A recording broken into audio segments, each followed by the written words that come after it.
I went to the Trafford Centre over the weekend. Mainly it was just to take my girlfriend out for little boyfriend-girlfriend time kind of thing. But I thought, sorry, let's have a nosy at some shops. Especially HMV and maybe Game, because I'd not picked up a DS game in quite a while. I've only got, I think, 4 games. I've got Orcs and Elves, Star Trek Tactical Assault, Mech Assault Phantom War, and SimCity DS, which is actually pretty good, and they've ported it really well over to the DS. On my website, stupendous-stuff.com, I did start a comedy sketch of, well, you know, the kind of comedy gamey thing, comedy game comic where they poke fun at games, and I do intend to go back to that, and because there's one thing that kind of bugged me in not in a bad way, but kind of like one of those kind of, once you read my comic about it, you'll kind of understand why I decided to poke fun at it. But it was one of those things that it's going to come, and I'll get back to writing the gamers quite soon. I've just got a lot on at the moment, unfortunately, but it's just the way things go. But there was one game that I was really eagerly anticipating when I read it in Retro Gamer, which was Populous DS. And considering how well SimCity DS had pretty much ported over, I was expecting quite a lot of good stuff about Populous DS. But when I've seen the gameplay videos and stuff where it shows you the top half is, you know, the usual kind of Amiga style of what we were used to when we first played this back in, I think it was the early 90s, and the DS version really annoyed me, because you've got like I said, you've got the top screen that's showing you the fully rendered stuff, and then the bottom screen, it has real simple, horrible representation of the land and stuff, and I just really was unhappy of the way that they designed it in that way. It just kind of took a step back from the nostalgic memories I had of Populous, and considering it worked well the first time round, I can't see why they couldn't carry on with that. But oh well. But the one thing that did annoy me when I went to HMV and Game was to find that I couldn't really buy any games that I wanted because there was fuck all there. Most of the stuff that was there was pretty much shovelware. I mean, I could walk into the budget section of the PC end and pick up, you know, probably 2 or 3 games.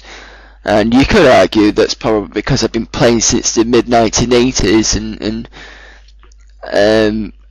you know, and basically the PC market's been out a bit longer, but when you've got a handheld that's got pretty much has got a mouse to it, in terms of a stylus, you're kind of expecting a good library, as it were, not shovelware crap and God knows how anime nonsense coming out of God knows whatever. But I suppose that's my own fault for buying something that's family orientated. But you know, like I said, I was expecting something a bit more.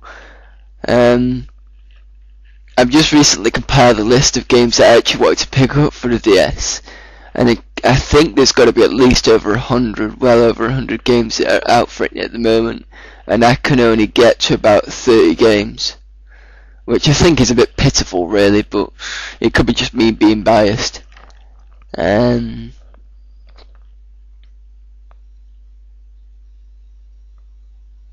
Yeah, I'm just a bit disappointed really, because I just expected probably a little bit more from the DS itself than what I'm getting now. I'm just trying to think what was one of the, oh yeah, the classic shovelware titles of, you know, the quick to getting cash-ins. One of the games was Jackass, the game.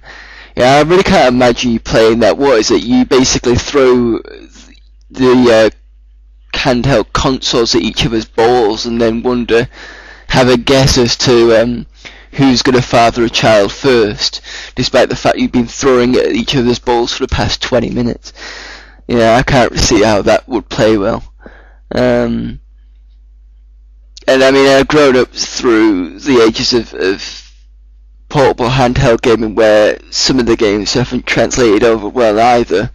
Like, racing games are really subpar, and the platformers could have been a lot better, but they never were. And you know, it's just like, you got the PSP now, you got the DS now. Things are getting better, and sometimes you look at the libraries and you think, I think I'd rather have a, you know, Sega Game Gear, because at least then they actually tried, rather than let's just pull out any old crap. But yeah, it was just really. Oh, that was another thing as well. Another game that I really wanted to get was Mario Kart DS. Now, this has probably been out for 3 years now, and annoyingly, it's still about 30 quid to buy brand new, and pre-owned it's still about 22 quid. True, I could just sit there and go to eBay and pick it up, but you kind of expect after that long that they'd go, well, fair enough, let's just drop the price now, because we've got new games like Super Mario, the new Super Mario Brothers one. But no, they're still jumping it to about 30 quid, which I think is a bit extortionate, possibly.